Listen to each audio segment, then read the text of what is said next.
शिवसेनेनं गेम फिरवला, भाजपला झटका बसला आणि राष्ट्रवादी काँग्रेसला लॉटरी लागली। सध्या राज्यातल्या 3 बड्या पक्षांमधल्या या बड्या घडामोडी घडलेल्या आहेत फक्त एकाच नगरपालिकेमध्ये। अमरनाथ नगरपालिकेत आज नाट्यमय घडामोडीनंतर राष्ट्रवादीचा उपनगराध्यक्ष झालेला आहे। खरं तर निवडणुकीच्या निकालानंतर इथं शिंदेंच्या शिवसेना हा सगळ्यात मोठा पक्ष म्हणून उदयास आला होता, पण शिंदेंच्या शिवसेनेला सत्तेतला वाटा मिळू नये यासाठी भाजपने एक चाल खेळली। काँग्रेसचे काही नगरसेवक फोडत भाजपनं या नगरसेवकांना पक्षात विलीन करून घेतलं। या भाजपच्या चालीनंतर शिंदे सावध झाले। शिंदेंनी एक प्रतिचाल खेळली आणि भाजपला कात्रजचा घाट दाखवला। काय नेमकं घडलं अंबरनाथ नगरपालिकेत आपण पाहूयात।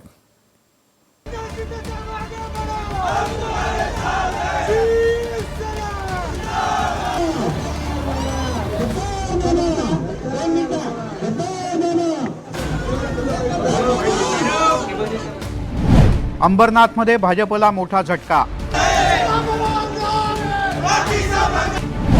शिवसेनेच्या पाठिंब्यानं उपनगराध्यक्षपदी राष्ट्रवादीचा झेंडा।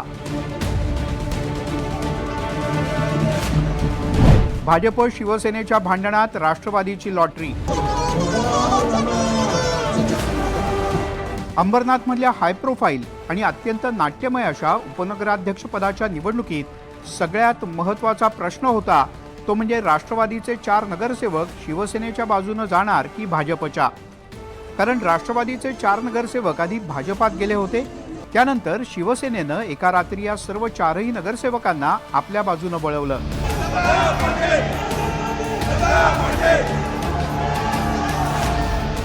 उपनगराध्यक्षपदाच्या निवडणुकीत राष्ट्रवादीचे नगरसेवक सभागृहात दाखल होताच भाजपच्या नगरसेवकांनी घोषणाबाजी सुरू केली।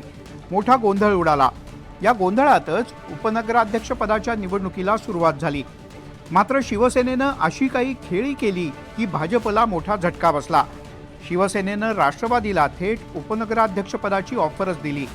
सुरुवातीला पक्षाचे 4 नगरसेवक भाजपच्या बाजूने गेले, त्यामुळे भाजपनं त्या नगरसेवकांना सुद्धा व्हीप बजावला होता। सभागृहात दोन्ही बाजूच्या नगरसेवकांमध्ये जोरदार खडाजंगी झाली।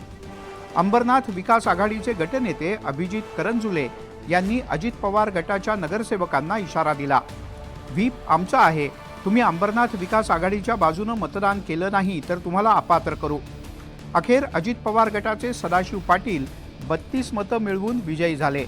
त्यांना शिवसेनेनं पाठिंबा दिला, तर अंबरनाथ विकास आघाडी अर्थात भाजपच्या प्रदीप पाटील यांना फक्त 28 मतं मिळाली।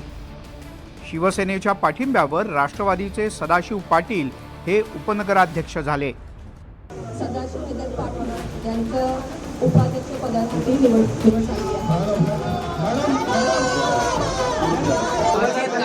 राष्ट्रवादी आणि शिवसेना भाजपाची असते, पण काँग्रेसला त्यांनी बरोबर घेतलं आणि काँग्रेसने सुद्धा त्यांच्यावर तडकाफडकी काय निर्णय करून त्यांना सस्पेंड करून टाकलं आणि परत ते भाजपमध्ये प्रवेश केला। म्हणून ते भाजपमध्ये प्रवेश केल्यामुळे आम्ही त्या ठिकाणी राहिलो नाही आणि बाजूला झालो आणि शिवसेना महायुतीमध्ये आम्ही शिंदे साहेबांचे सामील झालो। अंबरनाथ नगर परिषदेवरती शिवसेनेचा भगवा जो आहे आज भडकलेला आहे। लोकांनी मॅन्डेट जे आहे हे शिवसेनेलाच दिलं होतं। 59 पैकी 27 अधिक 1 28 असे नगरसेवक जे आहे हे शिवसेनेचे निवडून दिले होते। मला वाटतं 50% पेक्षा जास्त मेजॉरिटी जी आहे ही शिवसेनेला दिलं होतं।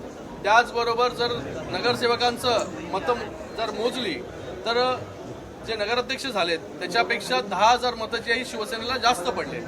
अंबरनाथ शिवसेनेचा बालेकिल्ला मानला जातो। भाजपच्या तेजश्री करंजुले यांनी मनीषा वाळेकर यांना नगराध्यक्षपदाच्या निवडणुकीत पराभूत केलं। भाजपचा हा विजय शिवसेनेच्या जिव्हारी लागला। त्यानंतर उपनगराध्यक्षपदासाठी हालचाली सुरू झाल्या। त्यासाठी शिंदेंच्या शिवसेनेनं एका रात्रीत गेम फिरवला। एका बाजूला होते भाजपचे 15 नगरसेवक, काँग्रेसमधून 12 जण भाजपमध्ये गेले आणि राष्ट्रवादीचे 4 जण मिळून 31 असं संख्याबळ झालं। पण शिंदेंच्या शिवसेनेनं काय केलं ते पहा। शिंदेंच्या शिवसेनेचे नगरसेवक होते 28। शिवसेनेनं एका रात्रीत भाजपसोबत गेलेले राष्ट्रवादीचे 4ही नगरसेवक फोडले।